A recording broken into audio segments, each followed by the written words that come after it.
O silêncio nas profundezas da prisão mamertina não é a ausência de som, mas o peso de um veredito que o mundo não consegue compreender.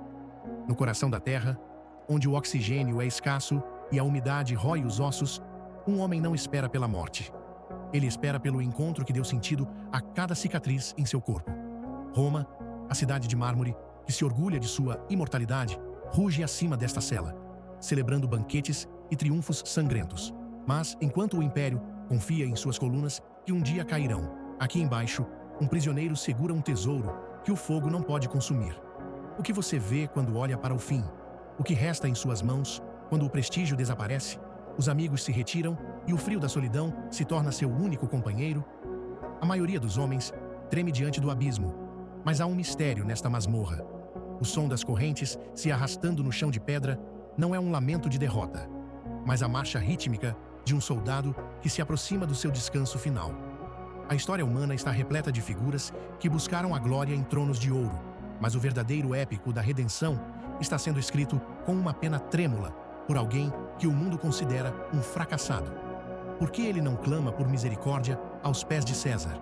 O que Paulo vê através daquelas frestas de luz que o resto da humanidade ignora? Ele não olha para a lâmina que o aguarda, mas para a face daquele que o resgatou na estrada de Damasco. O evento que você está prestes a testemunhar não é o fim de uma vida, mas a consumação de um propósito que transcende o tempo. O peso deste momento é absoluto. É aqui, na penumbra da história, que a máscara da vaidade cai e a força bruta da fé se revela. Prepare-se, pois o que este homem tem a dizer não é para os curiosos, mas para aqueles que desejam transformar o medo da morte no combustível para uma vida indomável. E esse chamado começa no coração de um herdeiro que ainda não sabe o que significa ser homem.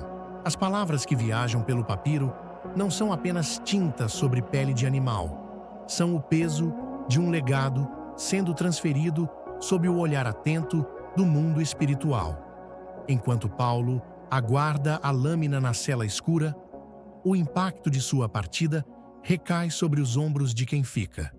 Timóteo, o jovem sucessor, observa o cerco se fechar. Ele sente o medo que paralisa, aquele frio que sobe pela espinha quando o mundo exige um preço que a carne se recusa a pagar. O conflito aqui não é contra os generais de Roma, mas contra a própria alma que implora por segurança.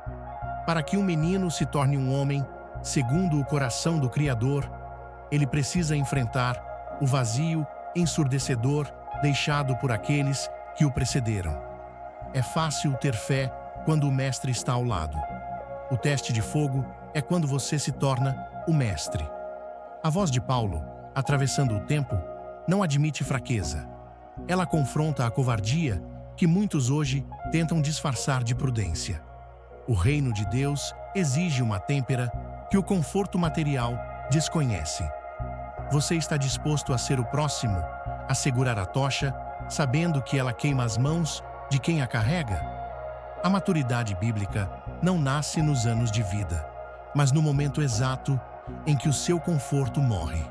O homem de verdade é forjado quando entende finalmente que sua vida não lhe pertence mais. Ele descobre que a única liberdade real não está em fugir da perseguição, mas em servir ao Messias com fidelidade absoluta, seja em um palácio ou em uma masmorra. O eu deve ser aniquilado para que o propósito viva. E é sob essa tensão entre o medo e o dever que o comando definitivo começa a ecoar. O papiro se abre. O som do desdobrar do papel antigo ecoa na cela úmida como o desembainhar de uma espada em meio ao silêncio. Não há preâmbulos, não há espaço para cortesias vazias ou palavras de conforto superficial. O que emana destas linhas é um testamento escrito com sangue e fogo, um comando soberano que atravessa 2 milênios para encontrar o seu coração no dia de hoje. Ouça a voz do homem que não tem mais nada a perder na terra, porque já entregou tudo ao céu. Ele respira fundo, o ar frio queima seus pulmões, e enquanto a pena raspa o pergaminho, a verdade é selada para a eternidade. Conjuro-te, pois, diante de Deus e do Senhor Jesus Cristo, que há de julgar os vivos e os mortos, na sua vinda e no seu reino. Prega a palavra, insta a tempo e fora de tempo. Redargui, repreende, exorta, com toda a longanimidade e doutrina. Estas não são sugestões de um conselheiro humano. É o grito de um sentinela posicionado no último posto de guarda. Paulo olha para o horizonte do futuro e enxerga a decadência espiritual que hoje nos cerca.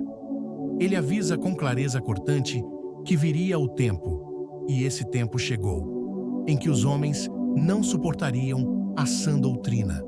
Eles buscariam mestres que massageassem seus egos, que dissessem exatamente o que seus ouvidos ansiosos e mimados querem ouvir, trocando a verdade eterna por fábulas baratas e distrações passageiras.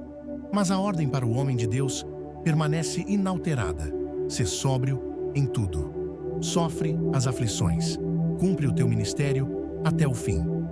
Enquanto os passos do carrasco ecoam no corredor, a narrativa de Paulo atinge o seu ápice épico. Ele não menciona suas conquistas materiais ou o aplauso das multidões. Ele fala de sua partida como um ato de adoração supremo.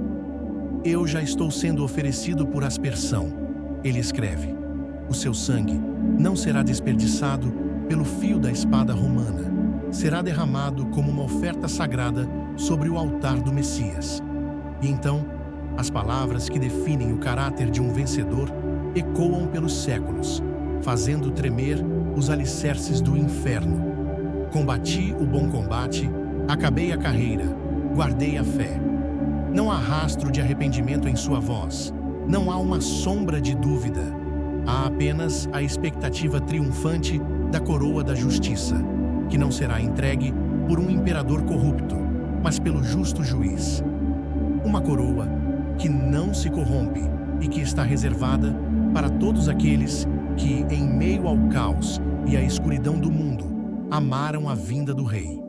O papiro termina, mas o silêncio que se instala na cela é carregado de uma pergunta que queima a alma. Se o seu tempo terminasse neste exato segundo, o que restaria da sua história? A leitura cessa para que o verdadeiro exame comece, mergulhando nas trincheiras da sua própria guerra.